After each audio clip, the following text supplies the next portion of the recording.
የአማራ ፋኖ አንጋፋ አመራር የሆኑት አርበኛ ደረጀ በላይ በተመሰረተ የፋኖ አንድነት ጉዳይ ማብራሪያ ሰጡ።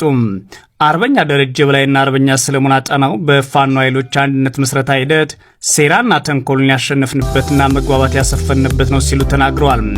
እነዚህ አንጋፋዎቹ ደረጀ በላይና ሰለሞን አጣናው እኛ አንድ እንደሆን ነው እናንተም አንድነት ፍጠሩ ሲሉ ለደጋፊዎቻቸውም ጥሪ አቅርበዋል። ከረጅም ጊዜ ሂደት በኋላ ጥር 9 2018 ዓ.ም ምስረታውን ይፋ ያደረገው የፋኖ ኃይሎች አንድነት ጉዳይ እስከ ዛሬ ድረስ ማነጋገሩን ቀጥሏል። ፋኖ አንድ ሆኖ የአማራ ፋኖ ብሔራዊ ንቅናቄ በይፋ መስረቱ ተከትሎ በርካቶች ደስታቸውን የገለጹ ሲሆን ጥቂቶች ደግሞ እንደና አርበኛ ደረጀ በላይ ያሉትን በመጥቀስ በድርጅቱ አመራርነት ስማቸው ባለመካተቱ ጥያቄ አንስተዋል። የፋኖ ኃይሎች አንድነት በመግባባት ላይ መመስረቱን መናገሩም ይታወሳል።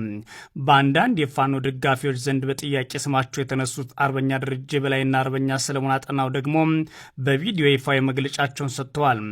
በአማራ ፋኖ አንጋፋ አመራርነት የሚታወቀው አርበኛ ደረጀ በላይ የአማራ ፋኖ አንድነት በመዘግየቱ ብዙ ችግር ገጥሞና ቆይቷል። አሁን አንድነቱ እውን ሆኗል። የአማራ ፋኖ ብሔራዊ ንቅናቄ ሲሰየም ሆነ አመራሮቹ ሲመረጡ በሙሉ መግባባት መሆኑን ማረጋገጣችንን እንወዳለን ሲል በሰጠው መግለጫ አስታውቋል። የአማራ ፋኖ አንድ ባለመሆኑ ሁሉም ለአንድነት ሲጓጓ የነበረው አንድነት በመዘግየቱ ብዙ ችግር ገጥሞና ነበር። አሁን ግን በሁሉም ጉጉት አንድነቱ መጥቷል። እንኳን ደስ አላችሁ፣ እንኳን ደስ አለን። እኛ የአማራ ፋኖ ብሔራዊ ንቅናቄ ድርጅት ስንሰይም ድርጅታችን መነሻችን አማራ መድረሻችን ኢትዮጵያ ብለን ያቆምነው ድርጅት መሪ አስቀምጠንለታል።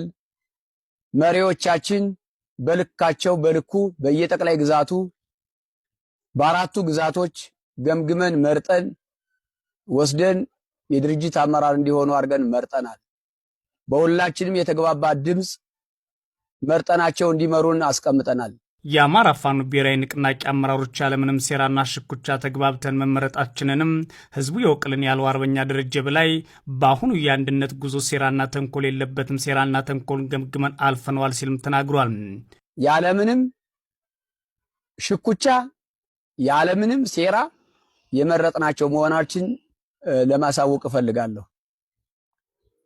ይሄ ሁላችንም የአማራ ብሔራዊ ንቅናቄ ድርጅት ሁላችንም አይደለም ይዘው ግማሻችን ጠቅላይ ግዛታችን ላይ ደግሞ መሪዎች ነን። መሪዎች አይደለንም ሳይሆን መሪዎች ነን። ሰራዊት ምንመራ ፖለቲካዊና ወታደራዊ ምንመራ መሪዎች በልካችንም ደግሞ ተቀምጠናል። ተግባብተን እንጂ ሳንግባባ እንዳልሆነ በውስጥም በውጭም ያለ ህዝባችን ሊያረጋግጥልን እንፈልጋለን። ስለዚህ ይሄ ስልጣናችን የሁላችንም ወታደሩ ሰራዊቱ ተዋጊውም ስልጣን አለው፣ ኃላፊነት አለው። ሲታገል በልኩ ኃላፊነት አለው። ሁሉም ኃላፊ ነው። እንደ ድርጅት የድርጅት መሪ አለ፣ እንደ ግዛት በጠቅላይ ግዛቱ የወታደሩም የፖለቲካው መሪ አለውና ሁሉም በልኩ ኃላፊነት አለው። ቅር የተሰኛችሁ ሰዎች ቅር እንዳይላችሁ ማሳሰብ ፈልጋለሁ። ተግባብተን ያደረግነው እንጂ ሳንግባባ የሆነ ነገር አይደለም።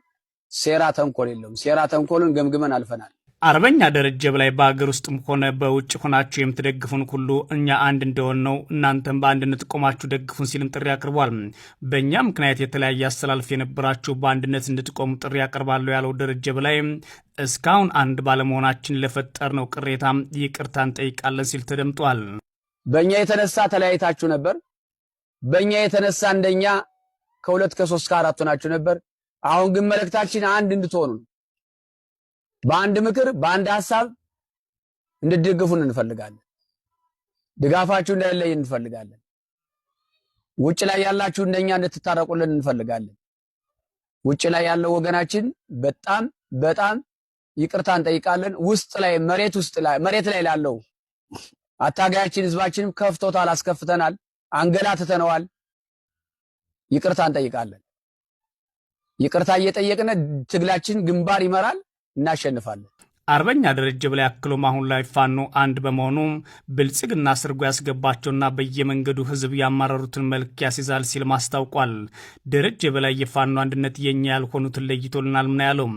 በተመሳሳይ የአማራ ፋኖ ብሔራዊ ንቅናቄ ምስረታና የፋኖ ኃይሎች አንድነት በተመለከተ መግለጫ የሰጠው አርበኛ ሰለሞን አጠናው አንድነቱ በመግባባት ላይ የተመሰረተና አመራሩ ማንና የት ቦታ ይሁን የሚለውን በውይይት የተወሰነ ነው ሲል አስታውቋል። አርበኛ ሰለሞን አጠናው ከአንዳንድ ደጋፊዎቻችን ዘንድ ከአመራር አመዳደብ ምርጫ ጋር በተያያዘ ለሚነሳው ጥያቄ መልስ ሰጥቻለሁ ብሏል። ሰለሞን አጠና ይህ የፋኖ ኃይሎች የአንድነት ሂደት ቃልም በተግባር የፈጸምንበት ነው ሲል ነው ያስታወቀው። አንድነቱ የመጣው ፈልገ ነው ሁላችንም ተስማምተንበት ተግባብተንበት ማን የት ቦታ መሆን አለበት የሚለውን የጋራ አድርገነው ተጠንቶ ብዙ ተደክሞበት የመጣ አንድነት ነው።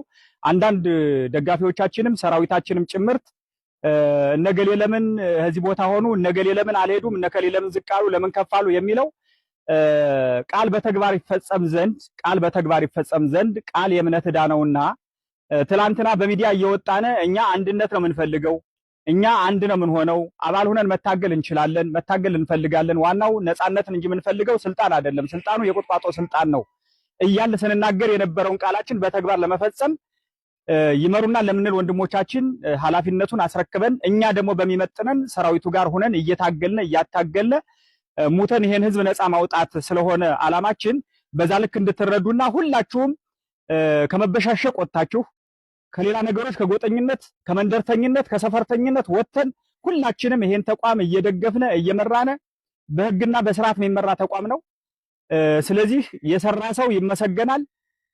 መደገፍ የመረጥናቸው መሪዎቻችሁን መደገፍ ይኖርብን። አርበኛ እስክንድር ነጋ በአዲሱ የአማራ ፋኖ አደረጃጀት ውስጥ የሰጠውን ኃላፊነት አልቀበልም ብሏል። የአፋር ሊቀመንበር የነበረው እስክንድር ነጋ ውህደቱ ከተፈጸመ በኋላ በተመሰረተ አዲስ ድርጅት ውስጥ የተሰጠውን ኃላፊነት እንደማይቀበል ለፖሊት ቢሮ በጻፈው ደብዳቤ ይፋ አድርጓል። የአማራ ፋኖ ብሔራዊ ንቅናቄ ጥናትና ስትራቴጂ ኃላፊ ሆኖ የተመደበው የንቅናቄው የፖሊት ቢሮ አባል የሆነው እስክንድር ነጋ በተመደበበት የፖሊት ቢሮ አባልነት መስራት አልችልም ሲል ጥር 12 2018 ዓ.ም ለአማራ ፋኖ ብሔራዊ ንቅናቄ ፖሊት ቢሮ በጻፈው ማመልከቻ ጠይቋል። በአማራ ፋኖ ብሔራዊ ንቅናቄ ምስረታ ተደስቻለሁ ያለው እስክንድር ነጋ የዚህ ታሪካዊ ድርጅት ምስረታ አካል በመሆኔ ትልቅ ክብር ይሰማኛል ብሏል። ሆኖም በአዲሱ ውህደት ድርጅታችሁ ውስጥ የፖሊት ቢሮ አባል ሁኜ መስራት እንደማልችል ታውቆም በተመደብኩበት ቦታ ላይ ሌላ ሰው እንዲተካ ሲል መጠየቁን ከማመልከቻ ደብዳቤው ላይ ለመረዳት ተችሏል። ለፖሊት ቢሮ የጻፈው ደብዳቤ መልስ ሳይሰጠው ወደ ሚዲያ እንዲወጣ ያደረገው እስክንድር ነጋ ጉዳይ አነጋጋሪ ሆኖለታል። ብዙዎቹ እስክንድር ነጋ ግልጽ ያላደረገው ምክንያት በራሳቸው ይህ ይሆናል በሚል ድምዳሜ ዝርዝር ምክንያት እያቀረቡ እየሞገቱ ሚዲያ የትግሉን ሂደትና የተመሰረተውን አዲስ ድርጅት ሲያብጠልጥሉ አምሽተዋል። በርካቶች ደግሞ አርበኛ እስክንድር ነጋን በባህሪውና በተለያዩ ጉዳዮች ሲከሱት አምሽተዋል። አርበኛ እስክንድር ነጋ በአዲሱ የኃላፊነት ቦታ ላይ መቀጠል ያልፈለገበት ምክንያት ብቻ ሳይሆን ድርጅቱ ለጠየቀው ጥያቄ የሰጠው ምላሽም አልታወቀም። እስክንድር ነጋ በተመሰረተው የአንድነት ተቋም ውስጥ በተራ የድርጅት አባልነት ያለምንም ቅድመ ሁኔታ እንደምቀጥልና የሚጠበቁብኝን ኃላፊነቶችና ግዴታዬን በሙሉ እንደምፈጽም አረጋግጣለሁ ሲልም አስታውቋል። ቤተሰቦች መረጃዎቻችን እንደዚህ ነበሩ። መልካም